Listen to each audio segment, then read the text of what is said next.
All right, it's 6 o'clock. Welcome to the webinar. I think we'll wait a few minutes for people to start joining. We are excited to speak to everyone this evening about how to get into Ivy League colleges, talk about some students we've worked with, some strategies we've learned over the years, and mostly just, share ideas and insights that we've gained. So we'll wait a few more minutes until some more people have joined. It's just now 6 o'clock, so we'll wait a few minutes and great.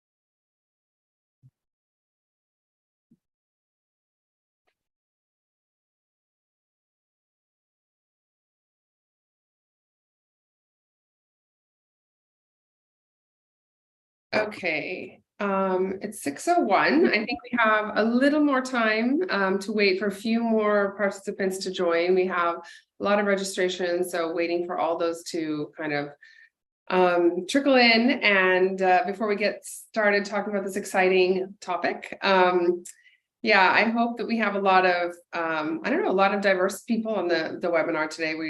I think this information will be valuable, of course, to current that is end of year 11th graders, even younger students. Anyone who's interested in the topic really can learn, because we have a lot to cover in terms of what kinds of strategies work at what different periods, and what we've seen really kind of help students take their application to another level. I want to just remind everyone that the chat box is disabled, but you can ask questions in the Q&A. And we will first go through our presentation, like I said, talking about strategies and insights, and then some examples from case studies from some of our students. And then we'll have a question and answer session at the end. So I think with that, I think we can go ahead and get started. What do you guys think? Yeah, Nikita? Yeah, that works. Okay, super. All right. So we are the Red Pen. I'm Kim Dixit, the CEO and co-founder of the Red Pen. We're an education consultancy which has been running in Mumbai for the last almost 12 years, 11 and a half years. And we have, though we're based in Mumbai, we help students all over the world get into colleges all over the world at all different stages of the academic ladder. So I think, Nikita, we can go to the next slide. Yeah. All right, so yeah, we, like I said, we work with a diverse range of students going everywhere, and 95% of our applicants have received offers in their top 3 choice colleges. 15 different countries. We've worked with students this year going to study in 15 different countries, more than 15 actually, and earning over $55 million in scholarships, and applying to 70 plus unique majors. So we do really deal with a lot of diversity in terms of the students we handle and support. And we also, that if there's 15 plus countries, 70 plus majors, we obviously help students with a lot of applications beyond the Ivy League. I think we can go to the next slide. And yes, here's our track record. Today we're talking about the Ivy League, but you can see the Red Pen has supported students with all kinds of applications everywhere in the world, ranging from, as you can see here, Pratt, which is mostly, art, architecture, design, Waterloo, which is very STEM tech university in Canada, Ashoka, Plaksha, the Indian liberal arts colleges, as well as the Ivy League across the top row here. And so we do really support students with a lot of different kinds of goals, and bring unique perspectives to the whole conversation. I think Nikita is my colleague who's joining me today in this presentation. So Nikita, you can go to the next slide. Yeah. Hi, everyone. So I think I'm going to just walk you guys through how we work with our students at the Red Pen. So we do have two teams, our pre-college advising team and our undergraduate services team. Our PCA team works with students starting grade 8 all the way through grade 10. At grade 11, our undergraduate services team comes in and takes students through the application process and all the way through the end of grade 12. So a little bit about what we cover with our students across the different years. In grade 8, we believe that it's really crucial to focus on exploration. So we really encourage students to broaden their diverse academic and non-academic interests. So this is the time where they can really explore through extracurricular activities, joining clubs and organizations at school. And the goal towards the end of grade 8 is really starting to narrow down on a couple of areas within the academic and non-academic areas. Moving on to grade 9, personalization is key. Here we focus and we encourage students to identify 3 to 4 activities that really have caught their interest. And we start to help students develop a personal storyline. So this is really where students tend to specialize and deepen their involvement in specific areas. For example, we will encourage students to consider taking up leadership roles within chosen activities, initiating projects, or even starting to prepare for and participate in international competitions. So the goal here by the end of grade 9 is to really focus on a few areas where students can truly excel and start to make a meaningful impact. Once students get to grade 10, it's really time to encourage them to elevate their competitiveness as an applicant. This can be achieved by encouraging them to execute in-depth projects that showcase leadership and initiative. They can find opportunities to take on challenging tasks such as independent research, organizing events, starting initiatives, and even engaging in passion projects over the summer. So this stage is really all about demonstrating their ability to take charge, to solve problems, and then to start making a meaningful impact in their community. Once students move on to grade 11 and they make the transition to our UG team, this is the stage in which this is the stage of curation, right? So this is where students start to refine their application towards the higher education goals. We as consultants encourage our students to explore their intended field of interest in depth by taking advanced courses, pursuing internships, seeking other mentorship opportunities.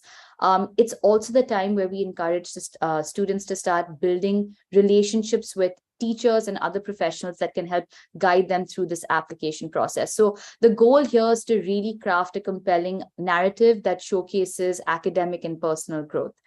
And then obviously moving on to grade 12, this is the stage of execution. This is the time where the consultant is helping the student narrow down their college list, complete college research, finalize their resume, brainstorm essays, work on the personal statement, the Common App essay, the supplementary essays, ensure that letters of recommendations are in place. We really encourage students to be in touch with their school to ensure that all documents are in place. So like I said, this is really the stage of execution, and by November of grade 12, applications are out. And then we really support all the way till the end of grade 12, where students hear back from schools and we help them identify what would be the perfect fit school for them. So yeah, this is just sort of a broad understanding of our services that start in grade 8 all the way through grade 12. Thank you, Nikita. That's really, I think, helpful. I think today I just want to start with this slide, which seems a little bit scary. Those admit numbers in the gray, which is the college admissions rates for the Ivy League colleges. So there are 8 Ivy League colleges which are listed here: Brown, Columbia, Cornell, Dartmouth, Harvard, Penn, Yale, and Princeton. Princeton did not report its admissions rates this year, so we don't have a number there. But as you can see, these numbers are very, very small, as low as 3.4% for Harvard, 3.9% for Columbia. They're very, very low. The red pen has exceeded or gotten very close to those numbers with our applicants. So we feel we have a great, sort of perspective on how this sort of can work for students. One place you'll probably notice we did not exceed is when you look at Brown, and I have something to say about that, which I'll get to in the next slide. But this is just kind of an overview for you to see how competitive this is and why, we're having a special webinar on it to talk about, if this is your goal, how do you really need to be thinking, to take this ahead and have a chance at success. So the next slide. Right. So when you look at the US application process for all universities, for most universities, I would say there are some exceptions, but they use what's called a holistic application review process. So what that means is they look at every aspect of the student's profile. They don't only look at one. So when I say holistic and every aspect, I mean these aspects, which is the data, the voice, and the talent. The other I'll get to in a minute, and that relates to the Brown point I was making earlier. But when it comes to this holistic review, a lot of times with most colleges, I'll say, the most important piece is the data, and you need to make sure that you have the strong grades, you have a very robust and rigorous curriculum, you've done well on your standardized tests, and that your overall grades from grade 9 to 12 are high, as in practically perfect, right? That is what is important for any application. But when we're talking about the Ivy League, these other pieces are equally important. When it comes to other colleges which are not Ivy League, maybe these other pieces can be a little less important. They can take, sort of a backseat to the academics, but the core of any application is always the data. So I just want to emphasize that, because I don't want students to ever think that, strong essays or, a really unique talent can make up for academic strength. So and when it comes to the Ivy League, that's even more true. You really have to have all three sort of cylinders firing, as we say, on these elements to have a shot in the Ivy League applications. So just, when I say data, college prep, we're going to go through some case studies later that are going to kind of highlight what do we mean and what are you talking about? How do you do that? But really, you need to be taking core curriculum subjects all through high school. And if you look at, and what I mean by core is like math, English, social sciences as in history, or government or something like that, and a foreign language and math. I think I said them all. But those are the core academic foundational subjects that these universities are looking for. And when you look at a website of, say, Penn or even Stanford, for example, which is not an Ivy League college, but it's very, very competitive, or as competitive as the Ivy League. They'll have sort of a page that explains what the academic requirements are. And of course, they say things like, they won't say you have to have these, but they'll say, this is what most of our successful applicants reflect in their application. So that's what you need to think about when you think about, what courses should I take? And if you notice, on none of those pages do we have economics, computer science, psychology, business studies. None of those things are in the kind of, core required successful student profiles that we see. It doesn't mean that those successful students don't have that, but those things are extra, right? You have to have the basics in place first. So think about that when you're thinking about what courses to take, strength of curriculum. And like I said, we're going to talk about this more as we go on. Standardized test scores, that is SAT or ACT, and though those tests are optional, and we do see students getting into colleges, even very selective colleges, without test scores. If you can take those tests and you can do well, it is very important to have high scores. If for some reason you cannot take the test or you cannot do well for any reason, then we do not recommend that you submit the scores, because all of the Ivy League colleges are at this point still test optional. And what's happening is, because only students who have very high scores are submitting them, then the score sort of averages are going really up. So they're going up. And so then if you have kind of like a slightly lower score, then submitting it can actually sort of make you look very below average. So we just suggest that if you don't have a score that's at or above average for these Ivy League colleges, then don't submit it. But if you can, it's really important to submit test scores even in a test optional environment. Okay, and then your overall grades is what represents sort of your GPA or something like that over 4 years. And it's not the case that the Ivy League colleges do not only look at, say, board results or only predicted grades. They look at all grades through 9th through 12th grade. So keep that in mind. When it comes to voice, now this is the piece of the application that students can really influence at the time of application. This data piece is something that happens, like I said, it starts in 9th grade and it continually goes on. At the time when a student's applying, the data is what it is. You can't change it. The voice piece, students can have a little more control over. They have the teacher recommendations. I mean, the teachers write recommendations for students.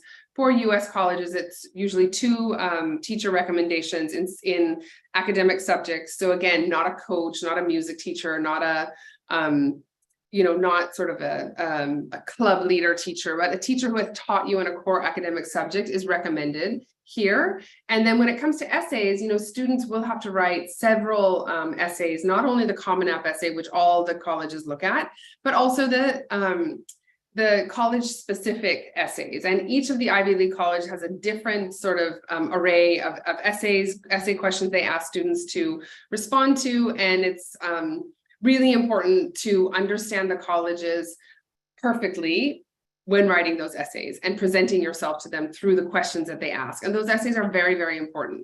So like I said, this is something you can influence at the time of application. So you do need to work very carefully and hard towards that. The application form and the resume is just, a formal document to kind of, and doing that well is important. Filling it out, properly and in the most comprehensible way. And then demonstrated interest can be visits you've made to the college, people you've interacted with at the college, and generally just your overall kind of outside the application interest that you've expressed to the university in various ways. And we can talk more about that. When it comes to talent, this is also something that, you can't really do at the last minute. You need to build up to it. Like Nikita said, whether it's from 8th or 9th grade onwards, you need to start sharpening and honing those talents and working on extracurricular activities, deepening them, working on them over a long period of time, making an impact with them, showing leadership.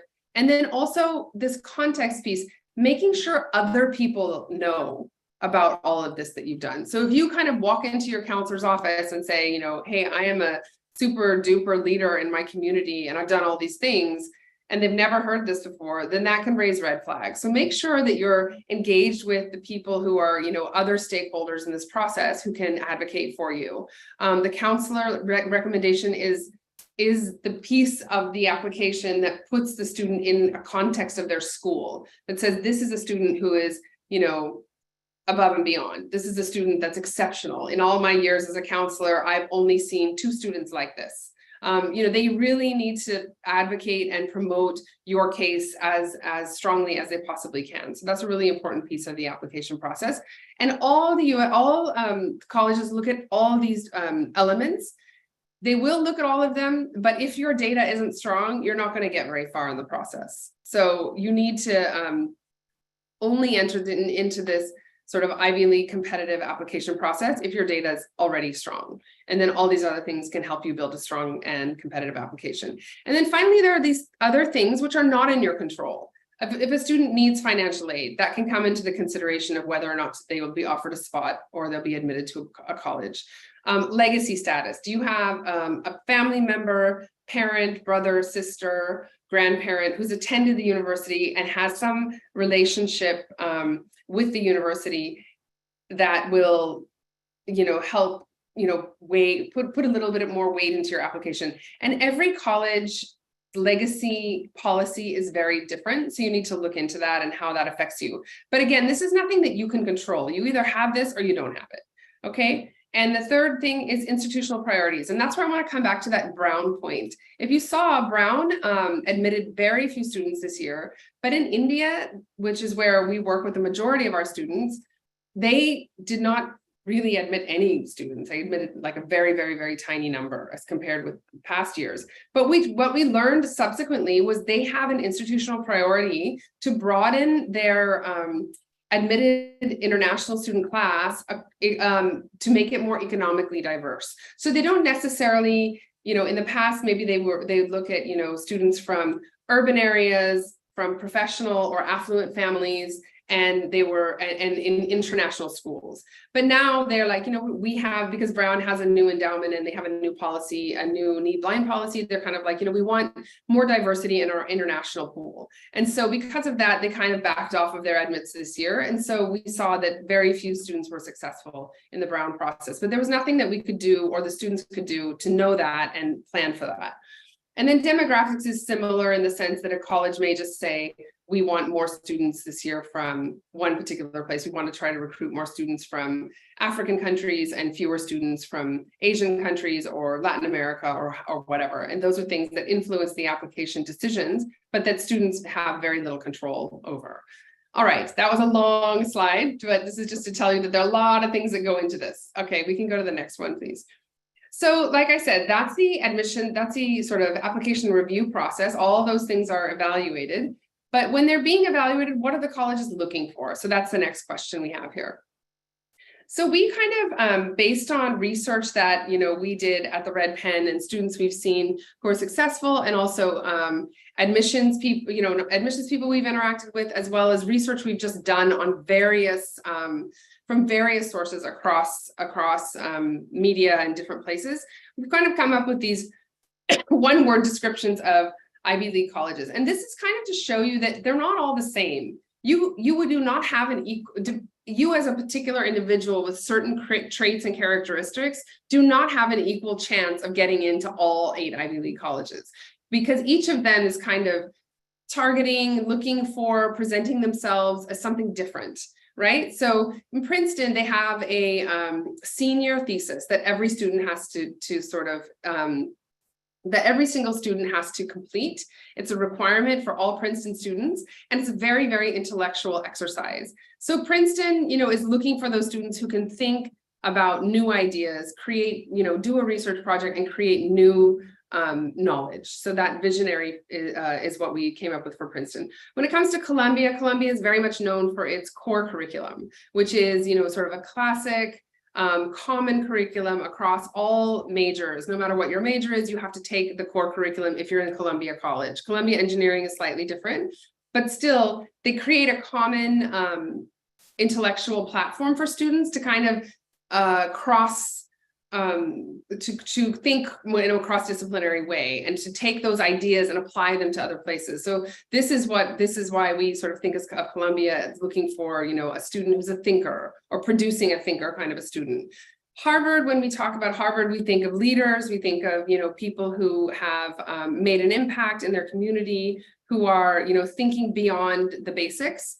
And Harvard does, sort of have a reputation for being a very kind of, sort of stalwart and forward thinking institution. So this is why we have the word leader here for Harvard. When it comes to Yale, we've chosen connector, and Yale is very much known for its residential college system, which connects students in very special and unique ways. And then students then, they collaborate with each other. They think in a way and they work in a way that sort of is a very kind of connected and collaborative way of thinking because of the network that the residential colleges build for them. When it comes to Cornell, you have problem solver. Cornell's I think tagline is something like any student, any study.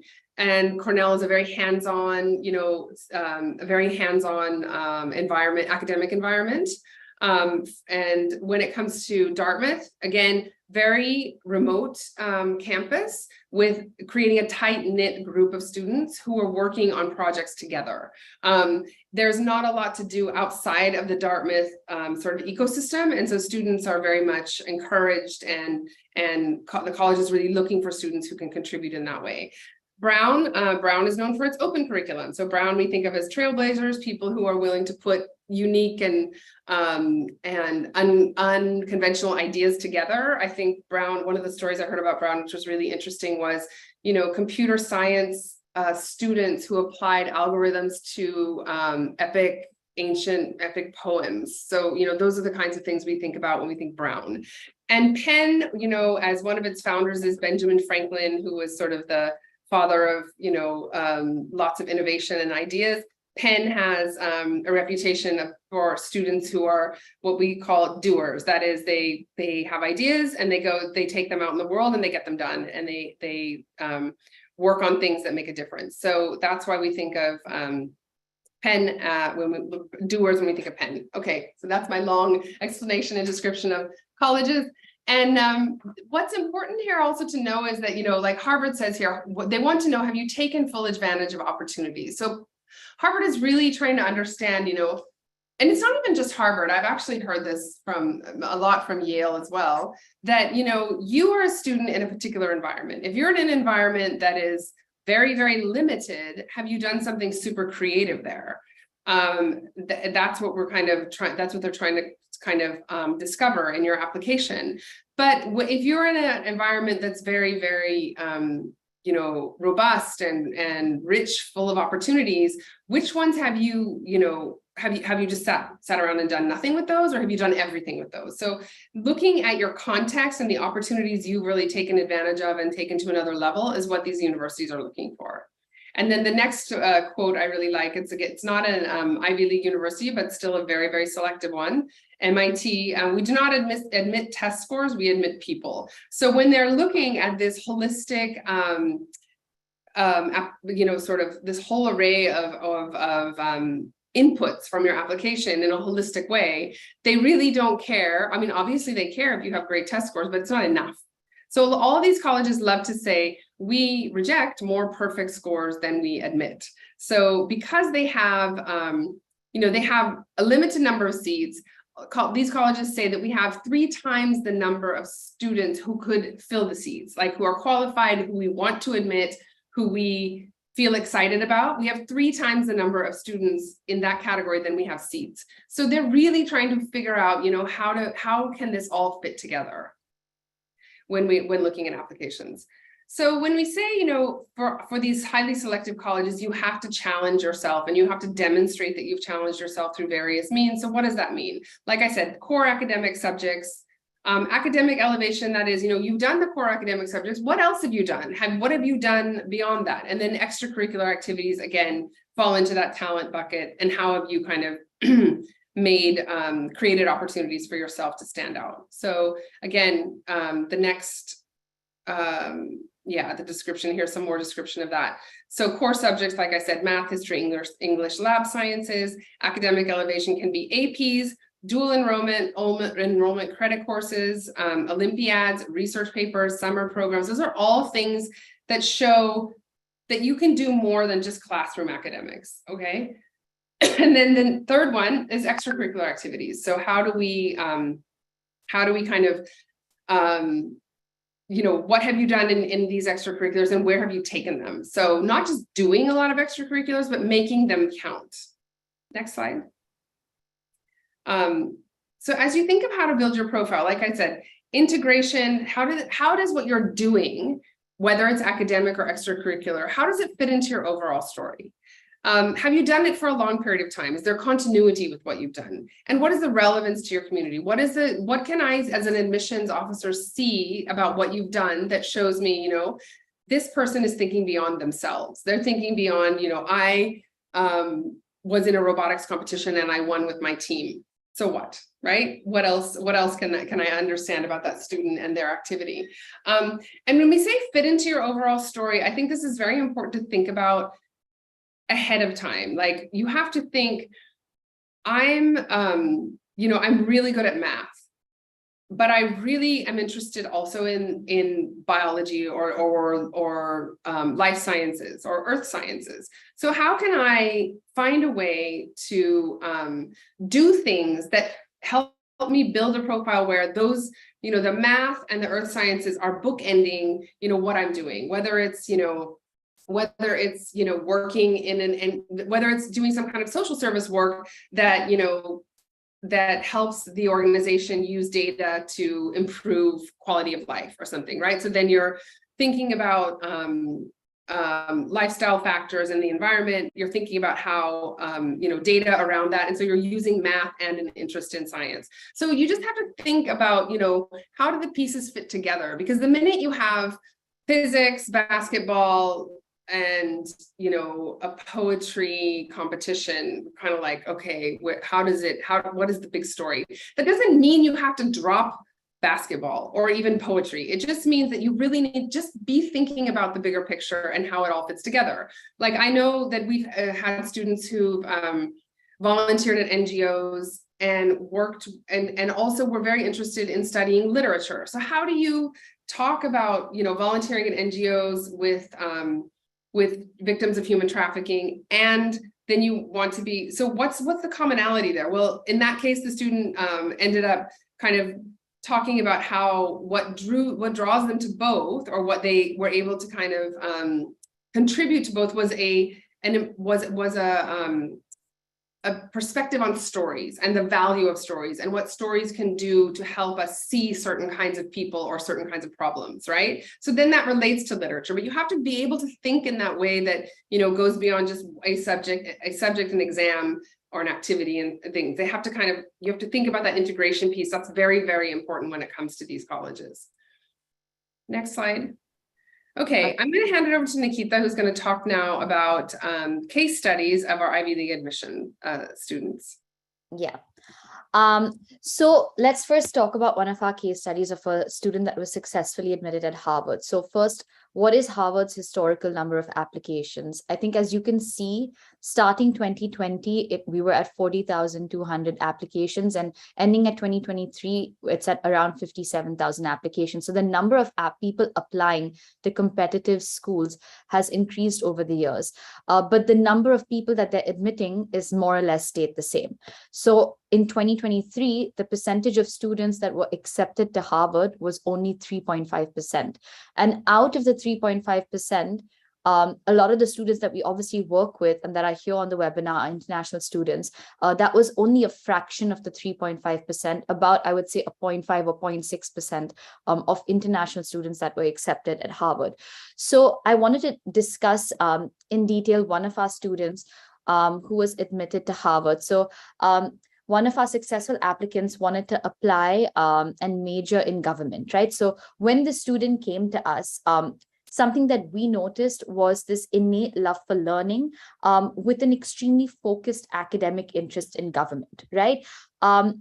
As I think Kim mentioned before, for Harvard, what was really important, or what really stands out with Harvard applicants and successful ones, are their leadership qualities. So as you can see, the student obviously had high grades, a 44 predicted, a 35 ACT, but then what did the student really do to demonstrate the leadership qualities, right? So not only did the student lead 35 plus MUNs, and not only was he awarded the best delegate or co-chaired committees, but this student really changed the way MUN took place at the school, and focused more on collaboration and involving an element of collaboration as part of leading MUNs at school, right? What else did the student do? I think, as Kim had mentioned, there are a couple of things that are important. So one is with regards to the core subjects, right? The student took 4 core HLs and in addition took online courses. The student also, to demonstrate academic elevation, took part in multiple Olympiads, co-authored a research paper on social impact. And to also further demonstrate this leadership quality, started an initiative to digitalize 30 plus local businesses. So with the student's profile, what we saw was there were a lot of activities that involved leadership and activities that were also relevant, right? So if you remember, if we go back to extracurricular activities that are integrated, that are continuous, and that are relevant, for example, starting an initiative to digitize 30 plus local businesses had a really big impact on the local community, right? So these are a couple of things that the student did and that made the student a strong profile and eventually a successful applicant at Harvard. Moving forward, one of our other students was successful at Penn. So historically, as you can see, similar to Harvard, since 2020 to 2023, there's been a steady increase in the students applying to Penn. Similarly, only 2,400 students out of 59,000 applicants were admitted, which is, I think, again, about a 4% acceptance rate. So how did our student really stand out? When this student came to us, what was very obvious was this innate curiosity and constant questioning, right? The student also had a very, very specific academic interest within chemical engineering, really wanting to focus on energy research. So I think applying the combination of Viper and UPenn, Viper standing for the Integrated Program for Energy Research at UPenn, was the perfect combination for this student who was a typical doer, who really did a lot within the community and also did a lot of work towards energy research that was really, really relevant and fit within the story. The student, similar to the previous profile, obviously had to have strong academics, a 42 IB predicted with a 1530 SAT. And in terms of demonstrating core rigor, the student took physics, chemistry, math in higher level, which is one of the most, I would say, the most rigorous combinations of HL subjects that you can take. To demonstrate academic elevation, took part in multiple international competitions and Olympiads. And what was interesting about the student's profile was that if you looked at it, it was a very holistic profile, right? So if we look at the three buckets of integration, continuous, and relevant, the student interned at multiple companies in the energy sector. So this really fit well with the student's overall story and the desire to then apply to Viper. The student led tech training programs and clubs. The student really focused on educating people within the community with basic computer literacy skills. So this is the way the student really wanted to be involved in the community and make an impact. And lastly, the student consistently participated in music and sport. So I think different to the previous profile, this profile was a lot more holistic, but at the same time, when you looked at all the things together, I think all the activities just fit really well with what the student wanted to study and accomplish at UPenn. So I think if we looked at both our applicants, I think what really worked well for them additionally to their activities was that their Common App essay was not necessarily about one specific activity or a specific time that the student engaged in leadership. It really spoke to the core quality of the student and then seamlessly integrated the other things that the student had done, right? So that was one thing that really stood out in both these two profiles. I think the second thing that really stood out was also participation in international competitions. I think that is something not a lot of students do, but I think a lot of the successful applicants that we've seen have in general participated in Olympiads or other international competitions, essay writing competitions. So really honing in on that academic elevation bit. I think the third thing was that both the students had strong clarity on what they wanted to study. So for example, the student really knew what he wanted to study and hence applied to Viper. And the Viper was just the perfect fit for the student, right? So knowing really what you want to study allows you to then craft a very strong Y major supplementary essay.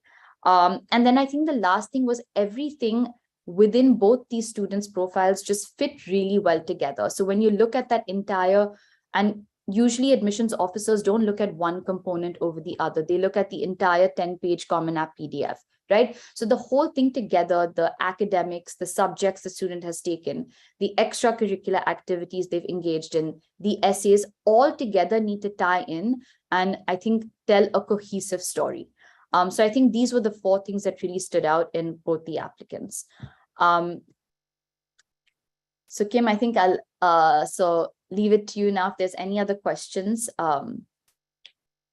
Yeah, I do see some more questions in the chat, so I think I'll go to the chat questions and answer. I think you know, before I get there, I just want to say one more thing, and I think Nikita, your these case studies really highlight this, is that, you know, whether it was strategic and intentional, or whether it just worked for these students. I mean, I think, you know, we do always try to encourage students to think very carefully about these things. But what really was interesting is that if the second student, especially with the UPenn, it's very clear how that student was a match with the university.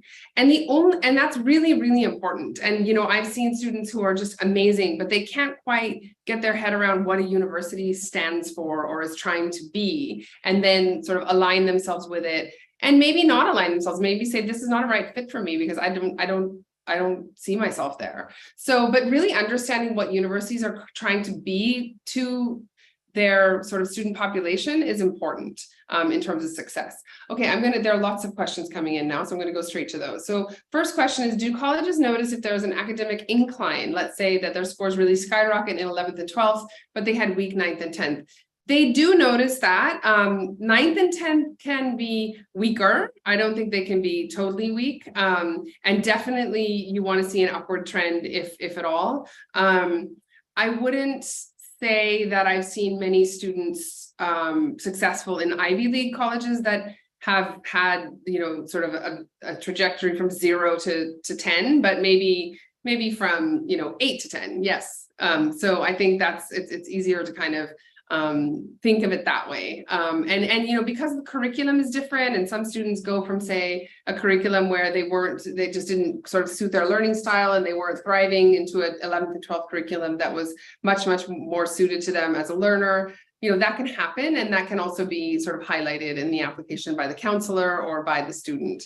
Okay, second question, do Olympiads carry a lot of weight? The school my daughter attends doesn't have this option. How to replace this in equal measure? So it is something that students can do outside. There are kind of like, you know, centers and organizations that help students prepare for math Olympiads and also for other kinds of math competitions.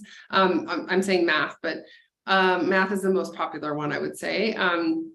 But I would say search for those kinds of organizations. We can help you. We will have resources and lists of people who can support students with Olympiad preparation. And they do carry a lot of weight, especially if a student can get ahead and can get further.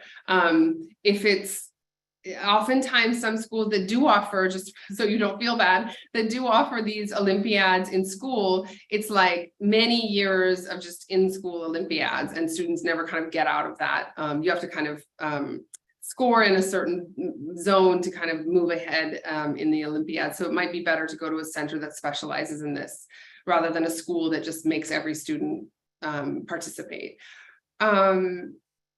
And the next question is, if we are not sure what to study yet, how can we still make our application strategic? So that's an interesting question. It is not always the case that, so for example, a student who doesn't know what they want to study, to strategize the application, it would be important just to be consistent in your extracurricular or your sort of passion project ideas. So that can come from things like social service. It can come from things like sports or music. And a student may not want to be a sports person or be a musician, but just pursuing something to a degree where, you know, you're demonstrating discipline, you're showing kind of, you know, depth of engagement and things like that. And any kind of an activity that isn't an academic activity is also fine, right? There are students who do lots of theater and acting or, you know, performing arts, but they don't really necessarily want to do that in college. And then academically, they need to still challenge themselves in the core academic subjects. So I've seen that with students who, you know, their sort of main thing was music, and they sort of executed at a very high level. And they are now in an Ivy League college studying music to an extent, but also doing, you know, math and computer science and things like that. So it isn't that, you know, you have to have that figured out from an academic point of view right from the beginning, but you need to be doing something that shows that you're purposeful, right? You can't just be doing 100 things in a small way. You can, and also a student who, let's say, back to this music example, maybe that student also, contributed their music skills in the community in some way. So more and more depth that you can get in any kind of activity is important. I hope that answers the question. And like I said, just being really, I don't know how to put this any other way, but being very authentic about who you are and what matters to you is what these colleges want to see. And I do see many students very successful in that. If you're an academically strong student and you just like something and it's very organic and authentic, just do it. Don't worry about what colleges are going to think, because if you're very authentically and organically inclined to do nothing, that's also you, but that's not probably going to work. But I don't want everyone to think, you have to be a robotics, world robotics Olympiad winner to get into, an Ivy League college. That's not the case. Like I said, I've seen students who are musicians or very serious sports persons, but they have to be academically very, very strong also, right? So everything kind of has to come together at the same time. I hope that's answered your question. All right, the next question is, how important is gap year for Ivy League admit? So gap year is definitely not required, and most students that we work with don't take a gap year, and most students who have taken a gap year have taken it after they've been admitted. Like they get admitted to, one student was admitted to Harvard, and then after her admission, she informed them that she wants to take a gap year. So that's, that is something that students can do after they've been admitted or before. But if a student wants to take a gap year and is targeting the Ivy League, it's very important to do something impactful in that year. Actually, I take it back. I did have a student who applied as a gap year student because he was unsuccessful in his first year of applications. And he really, really worked on a lot of very interesting things in the year, in his community, in the gap year. So it can really elevate and sort of elevate the application to another level where, the student is just much more attractive as an applicant. The next question is, can you use Google courses with certification to build your portfolio? You can. Those courses are not for credit, and they don't, they don't sort of count as a, for any, they won't help you eliminate requirements in college, but everything counts as knowledge, right? Everything counts as exposing yourself and self-learning. All right, next question is, between A level and IB, is there any curriculum preferred by IBs? Personally, I don't know, it says Prishma's typing an answer, so I don't know what Prishma's going to say. I think there's a lot of dissenting opinions about this. We see IB students getting into the Ivy League at a very high rate. It's a very holistic curriculum. It's what they're looking for when it comes to, what they want students to do on their campus. And so it is a very good curriculum to demonstrate academic rigor across all subjects, especially if you can do well in it. When it comes to A levels, if students want to do A levels, then they should choose very rigorous subjects like PCM, or if they can add more. That I've actually seen that work well. If you can add 4 or 5 A levels, then you can do PCM and English and history, and then that's a very strong A level profile. But that's difficult to do in many schools. And again, the reason that I'm saying about the IB, of course, A level students get into the Ivy League. I'm not saying they don't, but the IB really matches with the breadth that most universities say that they want. And it's very rigorous. It's a difficult diploma. To achieve the diploma is not easy. Okay, being universities are test optional. If the student does not submit its SAT scores, is it to its disadvantage? So as I said, it is not to a disadvantage. What I would say is that if you look at admits to the Ivy League, or any selective colleges, and even not so selective ones, and you see the number of students who were admitted with test scores versus without, the majority of students admitted had test scores. And that majority isn't huge. I mean, it can be like 60% plus is what I've seen, but that's still the majority. I mean, so it's in your interest to submit those scores if you have good scores. You know, what colleges are also saying is, you know, as a counselor, I would say take it and submit it. But colleges are saying that, you know, in our applicant pool, 60% of students have have submitted scores, and 60% of admitted students have submitted scores. So there's a match between what they're getting and what they're admitting. So you can look at it that way as well. But in my opinion, the more strong data points you can show them, the better. Okay, the next question, does giving AP really matter? It's 20K per exam. Does it look bad if you haven't given AP exams? So no, it does not look bad. It really depends on your curriculum. If you're doing these AP courses independently, then if you don't take the exam, then nobody knows that you know the curriculum. If you're in a school, like most American high schools, the AP course is taught in school. So on your transcript, you have an AP bio course, let's say, on your transcript. It doesn't matter if you ever took the AP exam. If you took the AP exam, then you get credit in college for your score. If you get a 5, you don't have to take biology in college. But when it comes to, but the colleges still know, because you get a grade in your AP course on your transcript. So they know that in your AP course, in your transcripts, you got A's. That's fine. And the AP curriculum is rigorous, and they know that. But if you're doing these independently, then you can't show anything. You can't really show that you took an AP course and never took the exam. But if you're asking me, does it matter? I'm trying to answer this question in multiple contexts. If you're saying that I'm in sort of like a state board curriculum in India, and I'm not sure if it's rigorous enough, so I wanted to add the APs to demonstrate that rigor, then yes, that's important. If you're an IB student or even an A-level student, you do not need to give APs. Okay, so I hope I've answered that in all the ways that it might help you. Does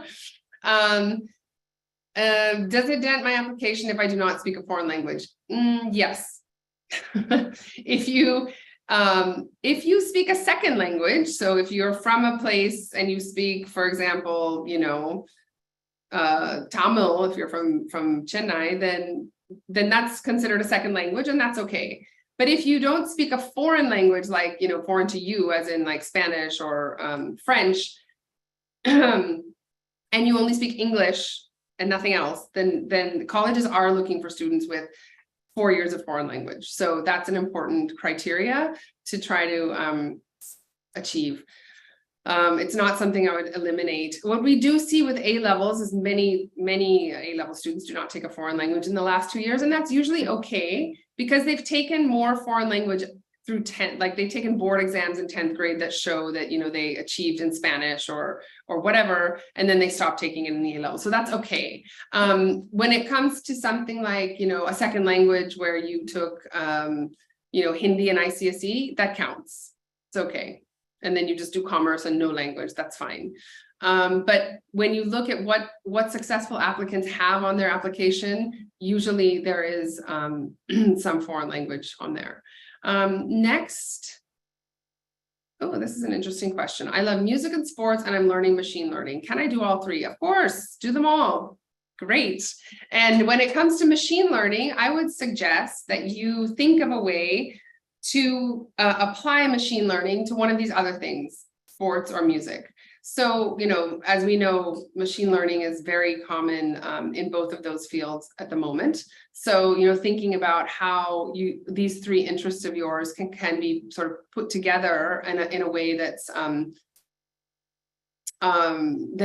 compelling and helps you stand out it could be important. I'll give you an example of a student this year I worked with who loved sports, and she also loved biology. And so she was also very good at math, but she didn't love math. But the point was that she was very interested in, you know, so when you have that interest, and she did not want to do medicine. So that was the other thing. How could she sort of project herself as an applicant with some focus? And it was very interesting to see. She ended up kind of orienting her application and her essays towards understanding human performance.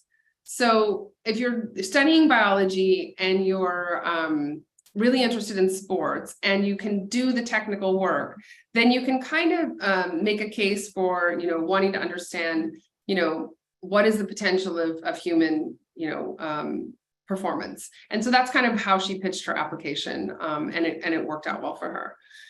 Okay, next one. Does CBSE student need to take AP exams? If yes, what is the minimum number? So it's not required, but we do see that CBSE students who do take AP exams are more successful in the application process. And there's no minimum number. What I would say, and there's no sort of, I think a lot of people get hung up on this, if you take 5, you're an AP scholar. That really doesn't matter. It's not, I don't think that people who are reviewing applications are like, okay, this one's an AP scholar and this one's not. There's a lot of other things that come into play. So that's not really a criteria. It's sort of a fake sort of credential that the AP board has made up, AP scholar. So I would say take AP exams in some core subjects, like if you're good in, if you can take them in math, then take, calculus AB and calculus BC, or econ, take both series of, macro, micro, so that you're covering, all of that. And, take, like I said, if you're not taking econ in your CBSE curriculum, and you take econ in the APs, that really helps because you're showing something else. Whereas if you're taking, PCM in CBSE and you're then taking physics in the APs, it doesn't show me anything else. Not to say that people haven't done that, they do. I'm just giving you advice on, if you want to diversify, it's a better idea. But people do, take physics, CBSE, and physics in physics AP exams. Okay, the next question, there's so many questions. I hope we can get through them all.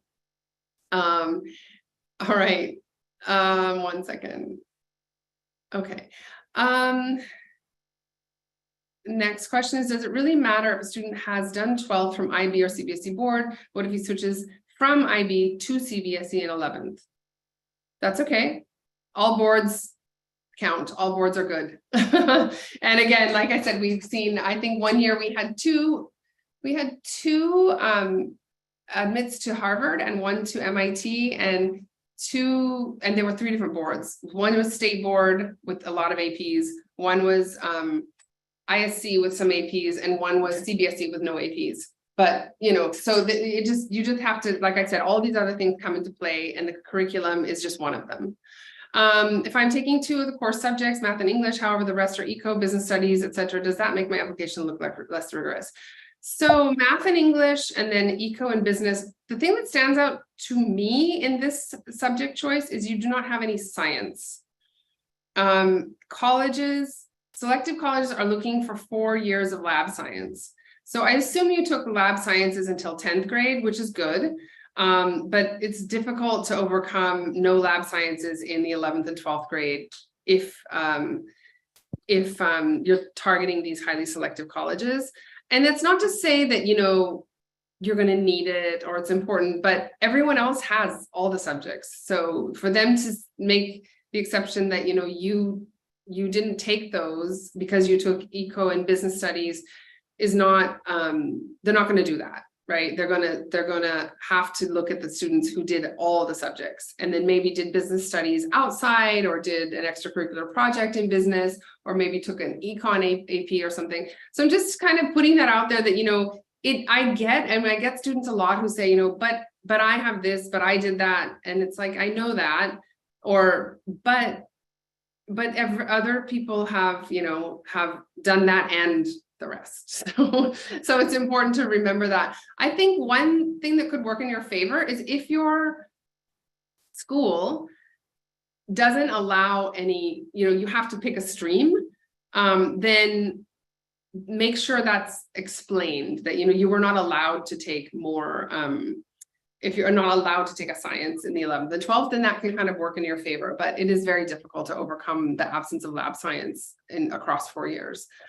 Okay, the next one, an all-arounded profile versus a profile with an extraordinary talent. Which one is preferred by an Ivy League university? Honestly, I would say it's very tough to say, and different universities are different. We do see that students with really spiky profiles, that is extraordinary, do well in some universities, and especially when they can, sort of make a strong case for why they're a good fit with that extraordinary talent. But well-rounded profiles also work, and again, it just kind of matters if a student is able to match their profile to what the college might be looking for. And again, this comes down to a lot of research and a lot of time spent on, websites, publications, social media handles, all of that. Just like soak it in, drink that Kool-Aid for as long as you can, and then put your application together and make sure you're matching and fitting in that way. I think I have run out of time. Over here, we have, if you'd like to get in touch with us, you've registered for the webinar, so you will get a follow-up email where we will give you an opportunity to get in touch with us and ask more questions. Because I feel like there are so many questions here. So I'm willing to stay on and answer some more, but if people have to go, they can go. All right, I'm going to continue answering some questions. If the student is pursuing architecture, does she need chemistry as a subject? For IB, would physics, math, AA, and art do for the core HL subjects? Yes, perfect, no problem. Physics and math are very important very important for architecture. I am not sure about the UK. I don't think that chemistry is required, but Prishma, if I'm wrong, you can type the answer and respond. But yes, but I think physics and math are the main ones. Okay, how should one go about doing college shortlisting? Also insights on how to go about college research to identify good fits to apply to. So again, like I said, I think it's really, really important not to rely on one source of information, rely on many sources of information, and as much as you can get from the admissions office is very important, because they are reading your application, right? They are the ones who are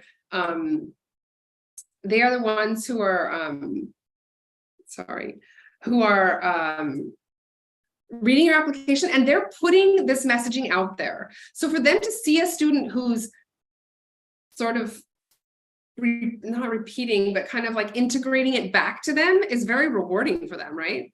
That's their whole job, is to make it clear to people what they're looking for. And then they see someone who got the message right, and they're like, wow, so it's really important to get as much of the messaging as you can from the admissions office. And that, I mean, I've just seen that in the form of, like I said, social media, Instagram, YouTube, everything, every talk, every time you can, kind of get information from them, it's really, really helpful. And I'll tell you one resource that I found this year that I don't think it existed in past years, that is a perfect example of this. So the Yale admissions office has put out a podcast. It's called Inside Yale Admissions.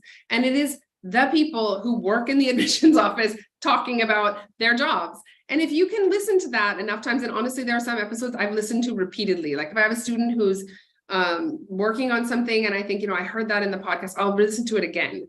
But that really will help you understand what is it, they say these things out loud in the podcast, what it is they're looking for, what they like to see and what they don't like to see. And it's very clear. So just keep in mind that this messaging is everywhere coming from the admissions office. And what I would avoid doing is too much of relying on, there's a lot of YouTube about like the day in the life of this person and the day in the life of that person, which is great, but those are students. They're not reading your application, right? Those are students who probably are, I don't know why they're doing it. I don't know what they're getting out of it. And I don't know how much they know about the admissions process, but they're just telling you what it's like to go to college there. So you can watch those episodes to kind of, you can watch those to kind of get a feel for the campus, but still don't take that as like the gospel and this is what you have to say in your application, right? I just mention that because I do see that a lot, and I'll ask students like, where is this coming from? Okay, when you say Maths Olympiad, does it mean the IMO or 6 students in to get to the international or other international math? And Nikita, do you have it? maybe we can type that answer because I don't have a perfect understanding of these Olympiads. Yeah, I can do that. Yeah, or Prishma. Which is the best university for psychology, biology, psychology, sociology? There's no best university for psychology. I would say many universities are very good in psychology. It depends, and there are lots of different kinds of psychology. So my advice would be to look up some of the top program or some of the top universities, check out their psychology program, understand what their faculty are doing, and see if that, you know, suits you. It's not going to matter if you go to Princeton for psychology versus, you know, Penn. That's not going to make any difference. It's only going to make a difference to your experience. So make sure that you're targeting the right psychology department. What are passion projects, and can you give some examples? So I'll just give you a quick example. A student who created an app that she was working with, I'm trying to remember why she was there, but she was working with some girls in a rural setting where she realized that they were, I think, doing menstrual hygiene awareness sort of work in a remote place. And in that process, realized that a huge majority of these girls are anemic. So this girl was a computer science student, and she ended up creating some kind of app that could determine, based on retina scans, you know, whether people were likely anemic, and then giving them advice on, you know, what to do if you come out in the likely anemic. So that is a project that she worked on over a long period of time, and then, you know, kind of had multiple steps, went on over multiple years. So that's a very quick example of one that just came to the top of my head, but there are so many examples that I could give you of students who've, you know, created curriculum for curriculum in music for rural students to learn in, you know, native languages about, you know, social emotional topics, things like that. There's lots and lots of examples.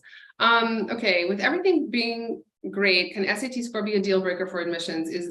Is it the first filter criteria or only one of the parameters, but an important one? So like I said, don't submit an SAT score if it's not high, because what's happening is everyone's SAT score is high because no one's submitting low SAT scores anymore. So if you have, you know, a 1500, then, and depending on where you're applying, you know, you may or may not submit it, but a 1500 is a good score. I mean, almost by any metric. So I would say submit that. But I see students who get obsessed over, you know, I have a 1530, should I take it again to get a 1550? No. And all the admissions officers say that they do not sit and sort of nitpick over 20 points. So, you know, or even 50 points. If everything's fine, it's like, okay, SAT's in the application. Is it strong? Yes. Okay, move on. That's the discussion about SAT. They don't sit in and sort of pick it apart. And most, from my sense from most admissions officers, is that the SAT piece of the application is not the most interesting. It's not their favorite. They really don't care about it, but it's there. You know, so they can't unsee it if it's bad. But if you don't have it or it's good, but you think it could be better, don't do that, because that's a waste of time. Okay, what are the top 2-3 trends you're observing in Indian students in specific STEM for US college admissions?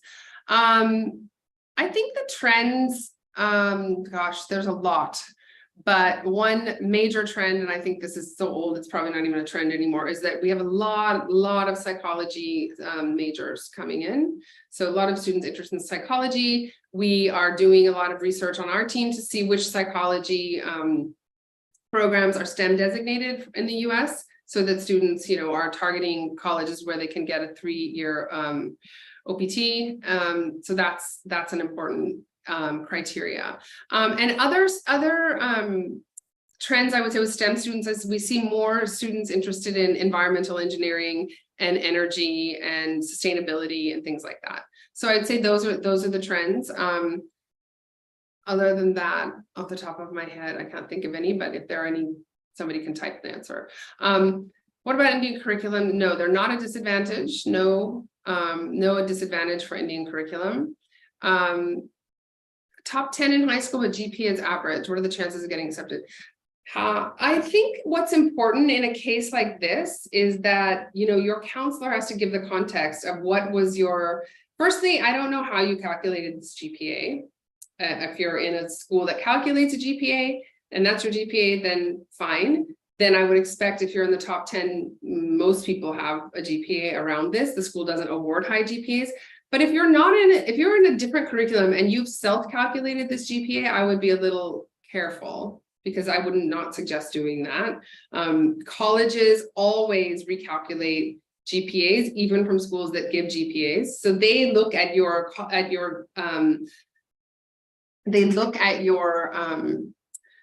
transcript, and then they recalculate your GPA and weight different things in different ways, but we don't know what that is. That's a magic formula that each college does differently.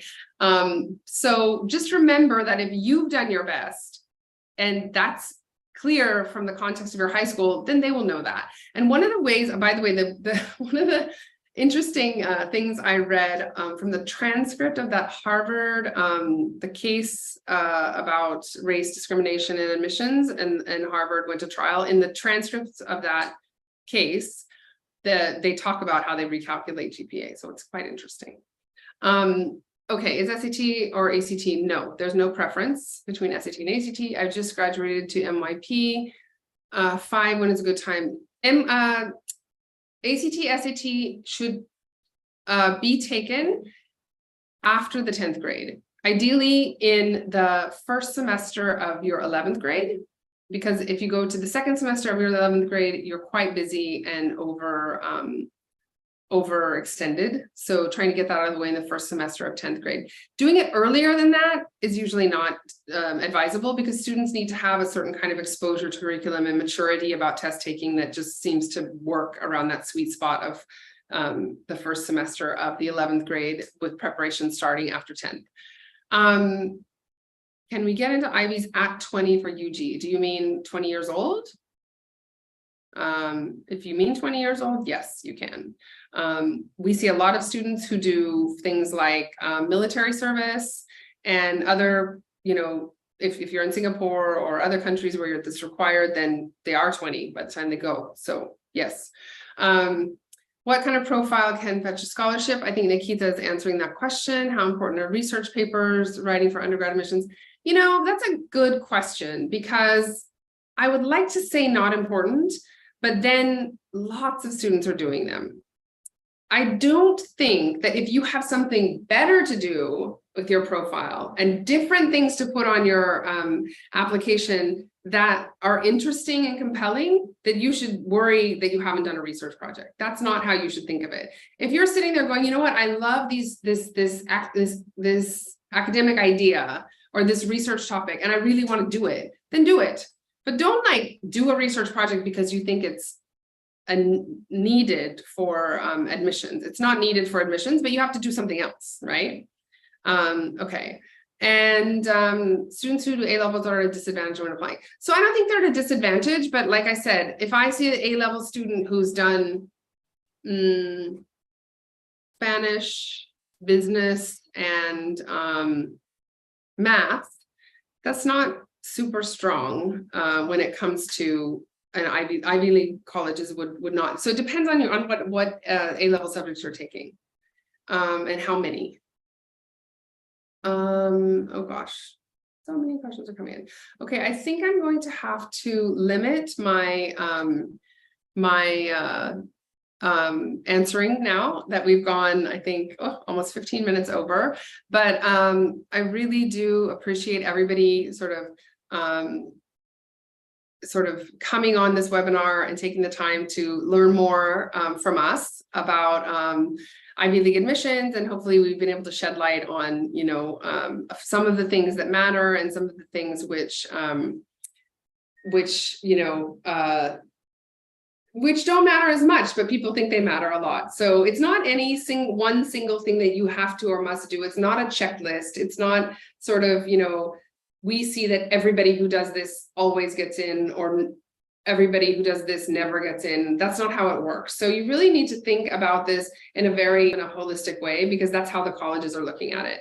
So I would say, think holistically, learn holistically, achieve holistically, but then also achieve in a more in a very targeted and focused way, but also do a lot of very good research on the colleges. I think that's the best advice that I would give for Ivy League admissions. And when I see students who are successful, it's because they really had their eye on the ball. It's not like they said, oh, I'm going to apply to all 8 and see which one I get into. They're like, I want this one.